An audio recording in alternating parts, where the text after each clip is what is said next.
Eu jamais disse que eleição não se ganha, eleição se toma.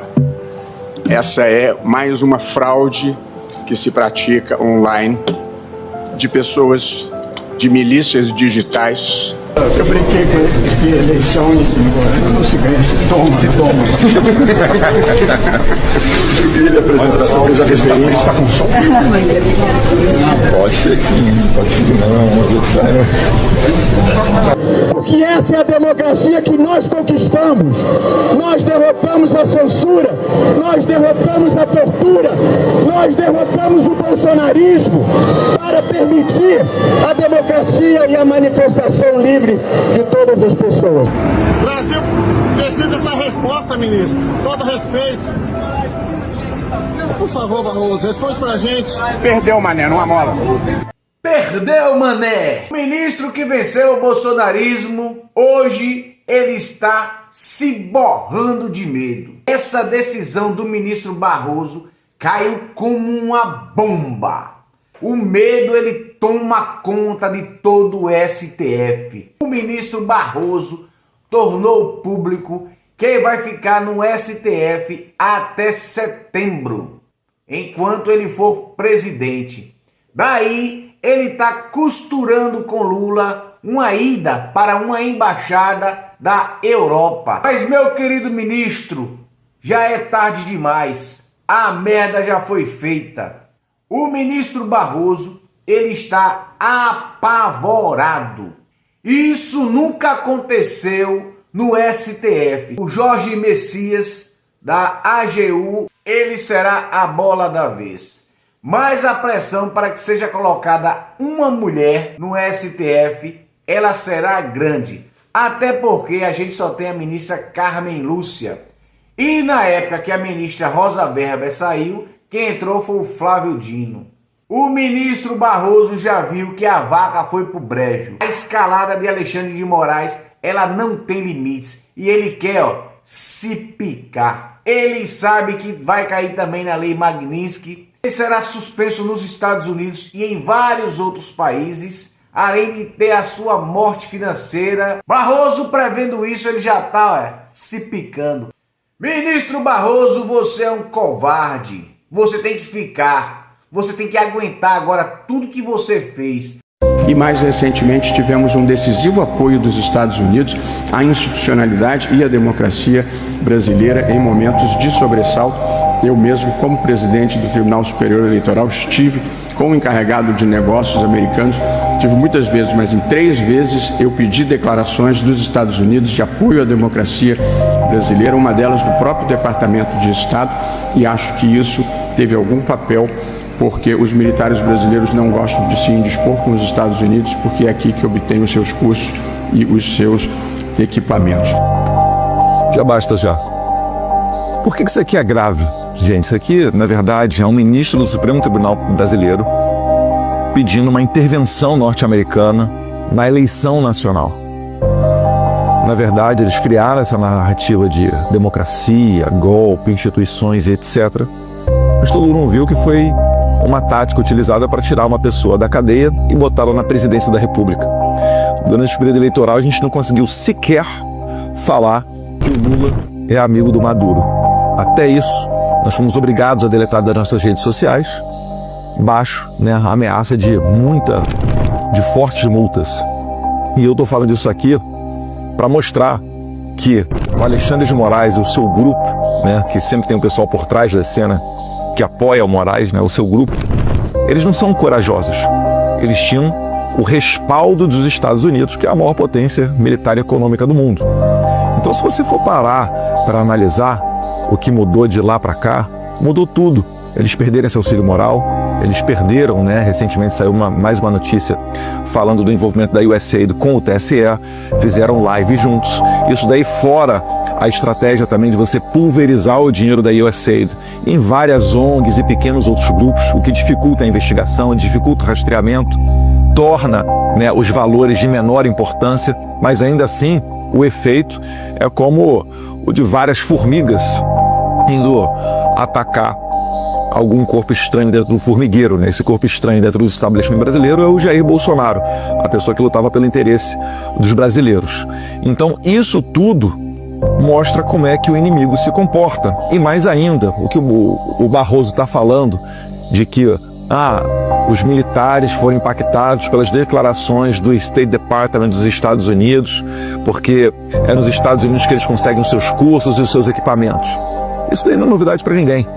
O Brasil, por exemplo, ele entrou na Segunda Guerra Mundial graças muito ao embaixador do Brasil nos Estados Unidos, Oswaldo Aranha, que puxou para o seu lado o Estado-Maior do Exército, o general Góes Monteiro, e começou a fazer exercícios conjuntos entre as Forças Armadas dos Estados Unidos e do Brasil, o que culminou numa parceria tão grande que os americanos construíram a base militar de Natal, que era o último ponto de abastecimento das tropas aliadas antes de irem principalmente para o norte da África.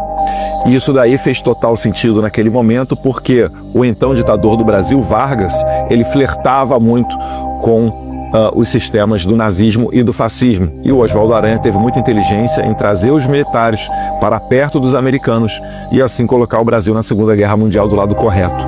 O Barroso basicamente fez a mesma coisa, ele fez uma análise, né, de onde é que estavam os perigos, ele viu que eles não dominavam as Forças Armadas, viu onde é que pode haver ali um calcanhar de Aquiles, um ponto de interesse, e a partir daí traçou uma estratégia para quebrar as pernas dos militares. E basicamente ele fez isso daí. Tanto não é à toa que ele fez isso, que cerca de um ano antes da eleição, começaram a descer várias autoridades americanas no Brasil. Eu destaco aqui muito o William Burns, que era o então diretor da CIA, o Jake Sullivan, que era o Conselheiro Nacional de Segurança, a Victoria Nuland, a subsecretária para assuntos de política, e vários outros. E abertamente, quando você fizer essas consultas públicas, você vai ver que eles sempre tratavam, dentre outros assuntos, de democracia. Então, você consegue ver esse caldo todo se formando, e você também consegue perceber que hoje em dia, com a administração Trump, e é por isso que eu comemorei muito a eleição do Trump, esse aparato estatal todo ruiu. A gente está em vias de ver aí o Mike Pence, Deus quiser, em breve, fazendo seu depoimento na Comissão de Relações Exteriores e Defesa Nacional do Brasil, para falar, né, com mais propriedade até onde foi esse tentáculo norte-americano da administração Biden dentro do governo brasileiro. Porque o Mike Pence, ele era funcionário, servidor de dentro do State Department. Teve acesso a muita coisa que o público em geral não teve. Então, a gente tem que ficar de olho nisso, a gente tem que aprender como é que se comporta o nosso inimigo e, além de tudo, a gente tem que mostrar, tem que expor. Por mais que a gente saiba que isso não vai dar, pelo menos agora, num processo de impeachment de um ministro do STF, né, com base nessas declarações aí do Barroso, eu não tenho esperança de que isso aconteça nesse atual Congresso, mas cabe a gente perguntar aos nossos candidatos ano que vem, ao Senado, à Câmara também, qual é o posicionamento deles sobre esses fatos, porque a gente não pode ver um ministro do STF dizendo que vai pedir ajuda aos americanos, que numa palestra diz que derrotou... Nós derrotamos o bolsonarismo! Fazer isso tudo que eles fazem e depois virem para cima do deputado federal mais votado da história e querer pegar o meu passaporte embasado nas, entre aspas, acusações da dupla debilóide do PT, né, o Rogério Correia e o Lindbergh Farias, que depois confessaram que o Alexandre de Moraes pegaria meu passaporte de qualquer maneira, mas entender como legítimo deputados do PT pedindo para pegar meu passaporte sob o argumento de que eu estava indo muito aos Estados Unidos. Então, o que dizer do Barroso, que pediu intervenção do governo Biden com sucesso ainda na eleição brasileira? Essa história tem que ser passada a limpo.